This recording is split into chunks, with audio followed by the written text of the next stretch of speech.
రాష్ట్రంలో కాంగ్రెస్ ప్రభుత్వం బీసీలకు 42% రిజర్వేషన్లు కల్పిస్తామని కామారెడ్డి డిక్లరేషన్లో బీసీలకు రిజర్వేషన్ల గురించి మాట ఇచ్చి ఈరోజు మాట తప్పి కంప్లీట్గా ఇంకొక పాట పాడుతూ ఉంది. ఈరోజు అదే 42% బీసీల రిజర్వేషన్లో 10% ముస్లింలకు ఇవ్వాలని నిర్ణయం చేసుకున్నది. ఈరోజు గ్రామ పంచాయతీలకు ఎన్నికలు లేక ఈ పార్టీ అధికారంలోకి వచ్చిన నాటి నుంచి ఇప్పటికి కూడా ఎన్నికలు జరపలేనటువంటి పరిస్థితిలో ఇవాళ ఉన్నది. గ్రామ పంచాయతీలకు నిధులు రాక గ్రామ పంచాయతీల అభివృద్ధి పనులు నిలిచిపోయేటటువంటి పరిస్థితిలో తెలంగాణలో ఏర్పడింది.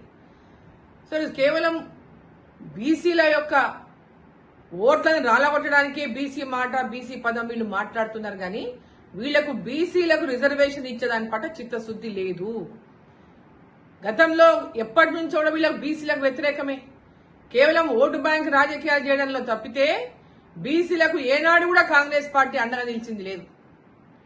ఇవాళ ఢిల్లీలో వచ్చి ధర్నాలు చేస్తాం, అది చేస్తాం, ఇదేదో భారతీయ జనతా పార్టీ మీద నెపం నెట్టని ఇంకా డ్రామా చేస్తే తెలంగాణ ప్రజలు గాని తెలంగాణ బీసీలు గాని అమాయకులు ఎవరు లేరు. ఇక్కడ కేవలం ప్రజలని మోసం చేయడమే లక్ష్యంగా పెట్టుకున్నది ఇలా కాంగ్రెస్ పార్టీ. అవగాహన రాహిత్యం ఒక పక్క, కేవలం ఇవాళ తెలంగాణ రాష్ట్రంలో 6 హామీలని అధికారంలోకి వచ్చి ఆ 6 హామీలని నెరవేర్చకుండా ప్రజలను మోసం చేసి మళ్ళీ ఇప్పుడు బీసీ రిజర్వేషన్లని మళ్ళోసారి మోసం చేయడానికి ప్రయత్నిస్తా ఉంది.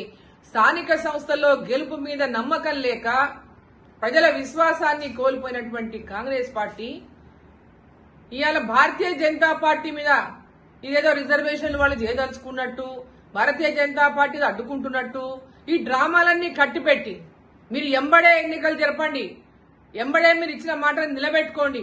అంతేగాని భారతీయ జనతా పార్టీ మీద నెపం నెట్టడం గాని తప్పించుకునేటువంటి ప్రయత్నం చేస్తే తెలంగాణ బీసీలంతా కూడా మీరు చేసినటువంటి ఈ యొక్క ద్రోహం ఏదైతే ఉందో, ఏదైతే మోసం ఏదైతే ఉందో ప్రతి ఒక్క బీసీ కూడా గమనిస్తామని తెలియజేస్తాను. మీకు చిత్తశుద్ధి ఉంటే ఎంబడే ఎన్నికలు, స్థానిక సంస్థలకు ఎన్నికలు పెట్టండి.